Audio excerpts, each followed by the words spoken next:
Hello Virgo, welcome to the Plaid Sheep Oracle. As I've probably said before in your reading, I mean for these readings to be timeless. Whenever you get here is when you get here.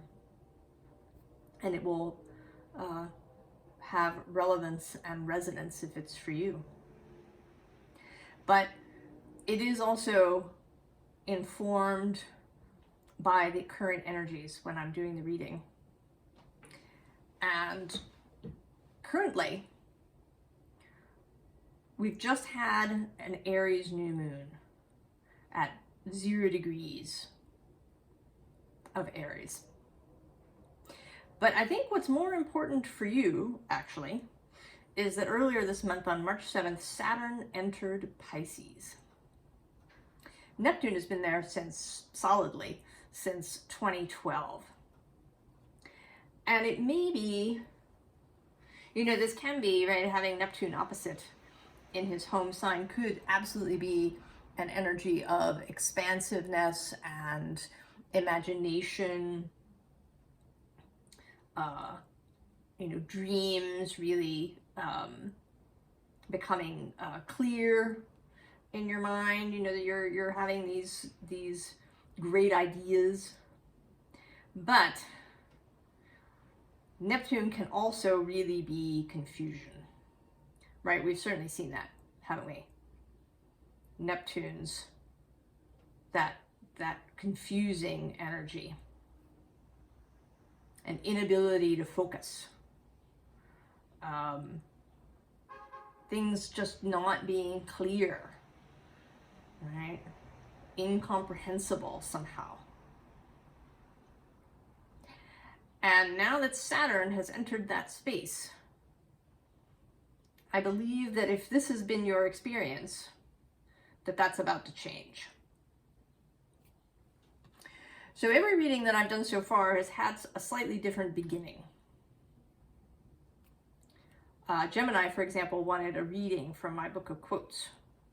You have chosen a card from my Sacred Geometry Activations Oracle. And the card that came up is communication. The frequency of communication supports our ability to exchange information in many different forms. It reminds us to run every piece of information, both incoming and outgoing, through our heart, the center of our truth, to stay in the flow of source and balanced exchange. Absolutely, Saturn in Pisces, right? And the kind of apotheosis, right, of the Virgo-Pisces axis, right? Pisces being openness, right? The ability to receive information from many different sources, particularly through our intuition. And then Virgo as the place where we discern, right? What's ours, what's not, what's important, what's not. How do we use it, right? How do we take this, this download that we've gotten and actually apply it in our physical life? Because all the information in the world won't help you if you have no way to A, discern its importance, and B, be able to use it practically. Because we are still, right, in these physical bodies. That Virgo earthing matters. So you begin here with the Empress. And she is certainly Earth, right? And she's sovereign Earth. This is the underpinning of all the Earth signs. This majesty, this sovereignty, this stability, this fecundity, strength, resilience, and also imagination, right? I mean, you don't often hear the Empress or Earth signs talked about in that way, but, right, the Earth is imaginative, isn't she? right? In the, you know, the creation of life that is so incredibly varied.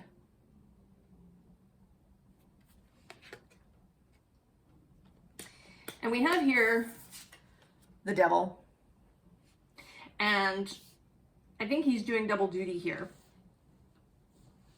One, he is that,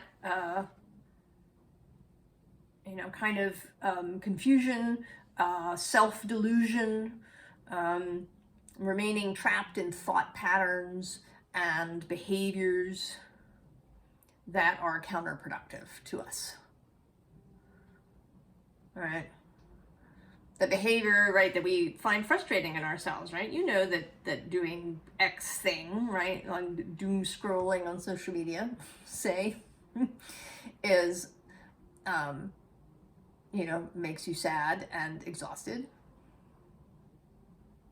And yet somehow you keep doing it, right? This is frustrating. So that's one half. But the other half is Saturn. Right? That's the devil's other beingness in this, right? And I actually think of the devil as having three sides.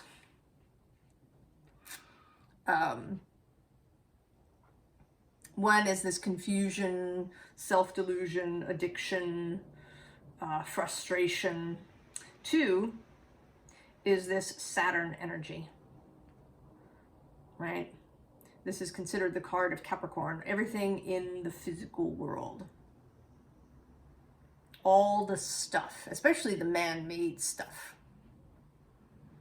But the whole underpinning of the physical world is Saturn. Without Saturn, we would not have the physical world, right? Without that structural energy to give things form. The third side of the devil, as far as I'm concerned, is the idea of the devil as the adversary to the status quo. This is how the Satanist church sees him.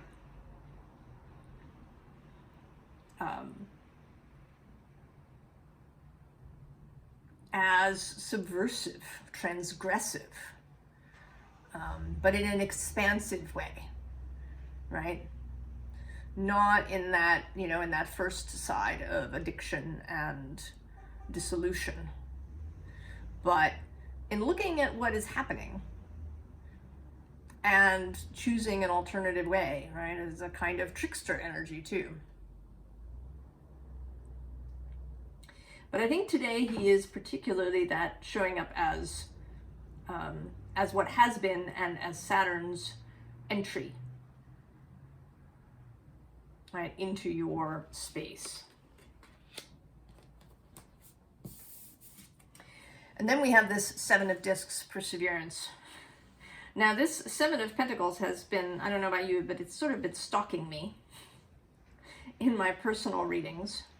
And for me, it often reads as an energy of frustration. Right, what is happening, right? I seem, right, I take 2 steps forward and then 1 step back. I mean, this particular card in this deck, right, with Perseverance, has a slightly more optimistic note, right? There's this rising sort of energy and, you know, the sense of just hanging in there until things become clearer. And then we have the Emperor, right, showing up. And this feels a little bit like you voicing this frustration. I mean, maybe the frustration becoming clearer. It's possible, right, with Neptune that you haven't even really understood what it is that's been going on for you. Right, I've had that experience with Neptune and Neptune transits, that you don't even realize what is happening. Right, that you've been clouded.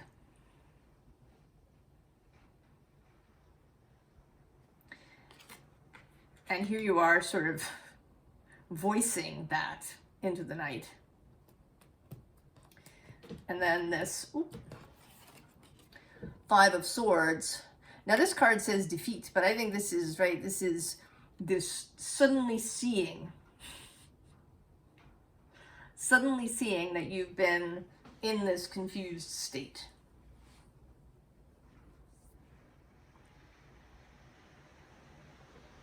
And gaining clarity. Right? That's right. With the High Priestess. Now, sometimes she can come through as a mystery, but I think in this case, she's the reverse. She is you being able to use Pisces energy, right? The Pisces Virgo axis opening up to you as Saturn has entered in there and created structure and focus and discipline.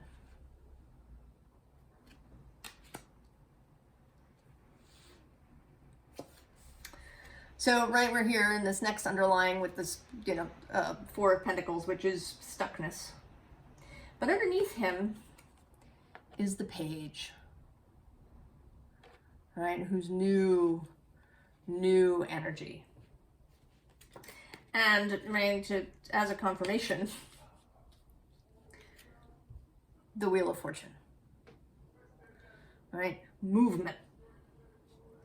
Things are going to start to move, right? This communication is clarifying. Clarity with the Sun. The ability to see something that you have not seen before. Or just, see it more clearly. And then the Ten of Wands, in this case, I think, right, realizing that you can put these down. Right? Maybe you've been carrying them, right? You've been persevering, carrying these wands for miles and miles and miles. And now you're going to put them down. You're going to actually be able to put them down and then use them, right? It's kind of like both the Two of Wands and the Eight of Wands, right? This communication arriving, and then but you not knowing what to do with it, right? So you've just been carrying it around with you. But now you're going to know what to do with these wands. Not only are you going to stop carrying them around, but you're going to build something with them.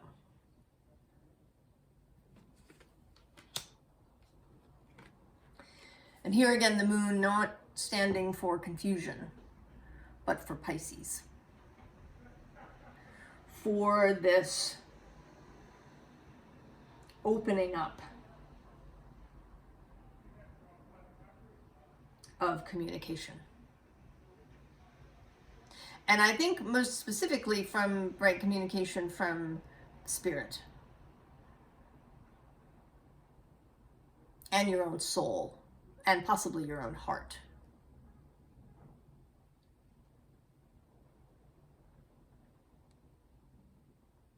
That you will become clear perhaps on what you want to do, on what you want to build, on how you want to proceed.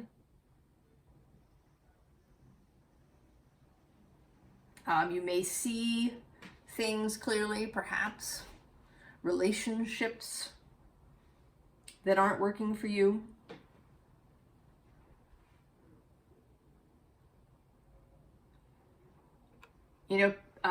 People don't have to be, deliberately hurtful or deliberately, right, malicious and wanting to, use you or whatever, right? People just have their stuff. And that energy can get stuck on you. Especially, I think, for earth signs, right? Taurus, Virgo, Capricorn. We are, right? Earth signs are the doers, right? The earth sign is the one that you could, call at 2 o'clock in the morning because you needed someone to come and get you when your car broke down. Or, to have somebody to talk to, right? Earth signs uphold. But as a result, right, the stuff can get stuck to you. Especially if it's something that's, similar to your own shadowy stuff, right? Then there's a path in and things can get stuck to you. And it may be that that's been happening to you too, Virgo, without you knowing it. And that it isn't about malice or an agenda. It's just, somebody's gack. They've handed you their bag of poo because they don't know what to do with it. Or it's just, kind of leaking out of them. That will become clear too.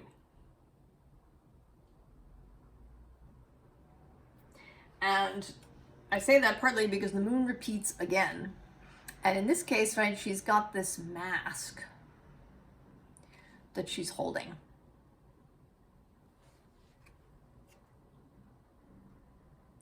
And so this is you removing the mask from your own face. And I think that this mask, right, that you've been wearing, right, has not only obscured your vision,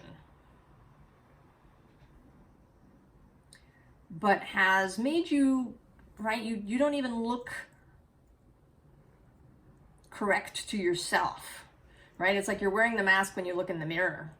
So you don't even really see your true self. You're seeing your mask, your costume that you put on and thinking that it's you. And that is coming off. And she is followed both by the Queen of Swords, the Page of Swords, and the King of Swords. All right. The Queen of Swords is discernment, knowing what to allow in and what not.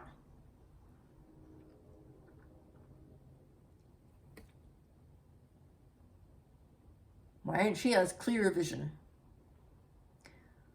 The messages, right, that come from this Page of Swords have to pass through the Queen first before they reach the King. She has clear sight.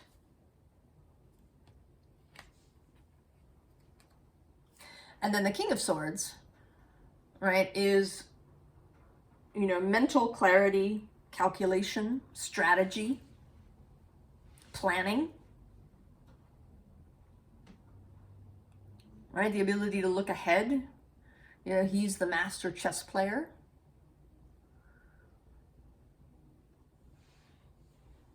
He can see clearly, right? He's gotten all the correct information via the Queen. And then the Chariot. Forward movement. And this is, right, a particularly watery Chariot image. Right? The Chariot is considered Cancer, who is also the moon, incidentally.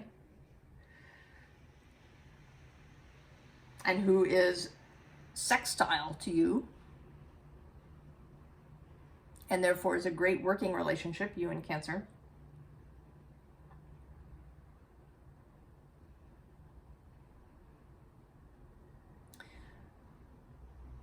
So great forward movement, emotional movement too. So if you have been having either some like mental or emotional, right, or those two are often hard to separate, right? It's a mixture that just would not clear, that was just hanging on. That is going to clear for you, Virgo. I mean, you do have to allow it to clear.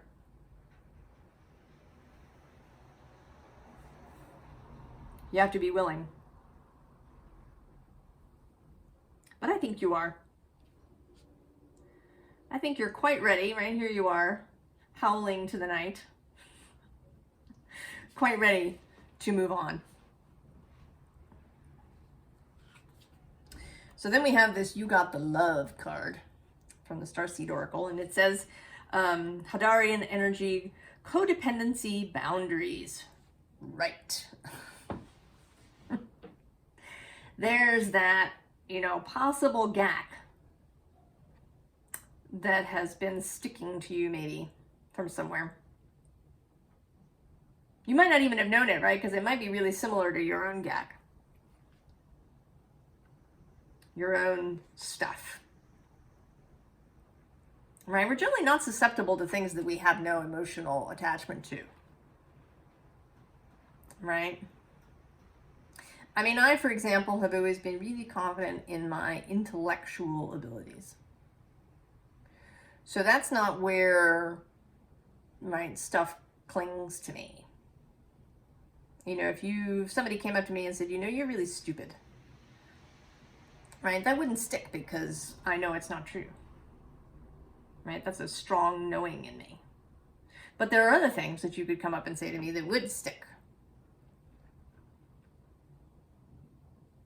So when we're vulnerable to things that are, you know, that are in our own vibration, right? That create resonance, right? Resonance isn't just necessarily positive resonance, right? Our shadowy bits, right, have their own resonance. And this is now going to become clear to you.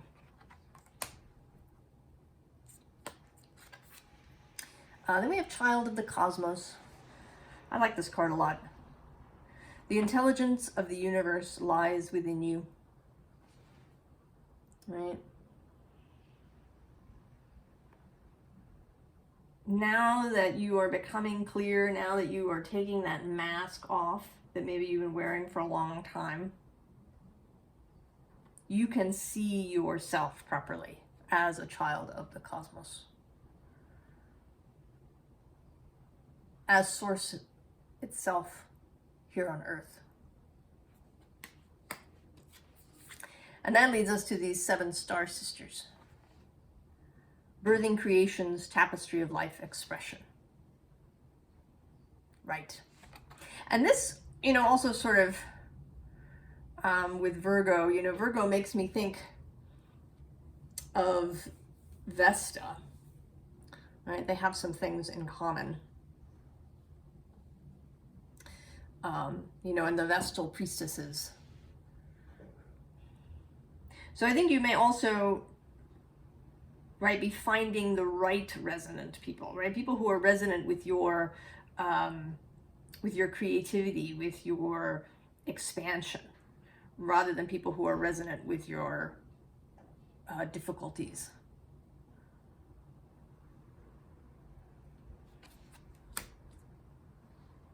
Now, advice, interestingly, came out of my Starcodes Astro deck. And you got this underlying 5th house passion. Right? So here's the focus. Once this stuff becomes clear to you, either that, you know, suddenly you know what it is that you want to do, or that you've, you know, received information that you've been needing, or some kind of, you know, emotional weight or entanglement becomes clear to you, you can turn your face forward towards what you are passionate about, right? Because we also have midheaven, pinnacle, right? Eyes on the prize.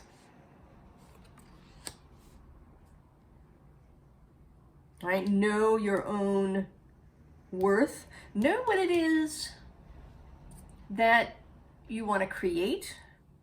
You know, people will generally, right, the simplistic definition of the 10th house or the midheaven, right, is your right, career. But really it's anything that you want to create that is visible in the public world. Now that doesn't have to be, you know, worldwide, right? But that some people other than you can see. So it can be a project or a career, a piece of art, right? Like the way that, right, art that you create, that you send out into the world. But it can also be, right, your family, I think, right? The fourth house, right, is kind of the private aspect of family. But the 10th is the public, right? You know, that how you and your family live are an example to others. That it's, you know, something that really moves and becomes part of the community, right? There in the 11th house. Right? It's your legacy. You know, what you want to leave behind. Right? The midheaven is just right. It's the highest point, right? And, or at least, you know, within your chart. It isn't always directly overhead, but it is the pinnacle of your chart. The most visible public spot. And I think you're going to really be willing to be seen. And you need to be willing to be seen, right?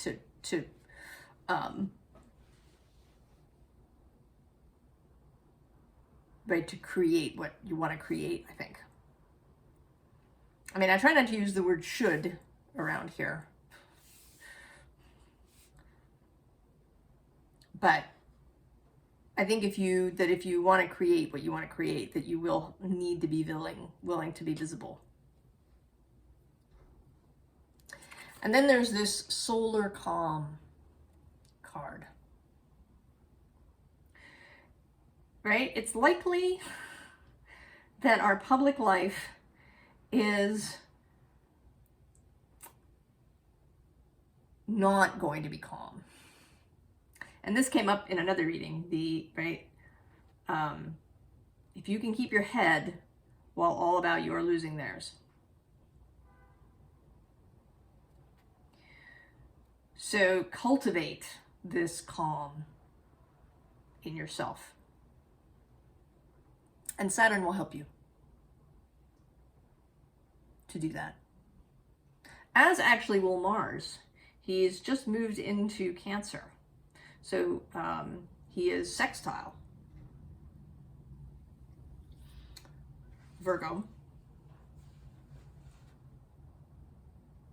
And he can also, right, help give you stability around your emotions. Right, a masculine containment energy, right, in both the water signs.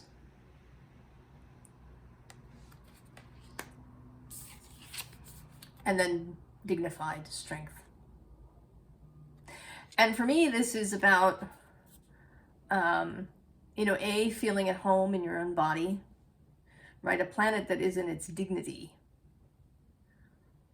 is at home, right? Feels most at home in that particular energy, right? It's kind of most its quintessential self.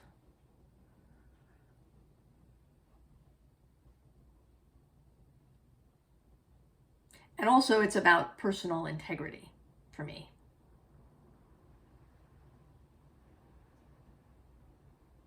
I mean, that's how you avoid, right, shame and guilt and these things, or at least one of the ways that you avoid them, right, is by maintaining your own integrity.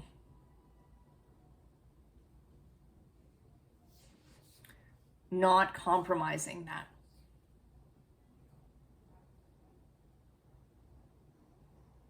Right? Being clear in your own values and sticking to them. And right, that is one of your gifts, Virgo, right? Is to be, right, to be clear in your values. You know, I don't see Virgo, right, as, right, perfectionism is right, it's like a shadow of Virgo. The light side is particularity, right? You are particular, right? Specific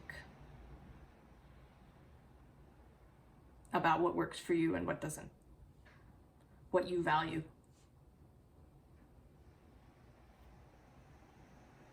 So I think you're going to do great, Virgo, right? I think stuff is going to clear up for you.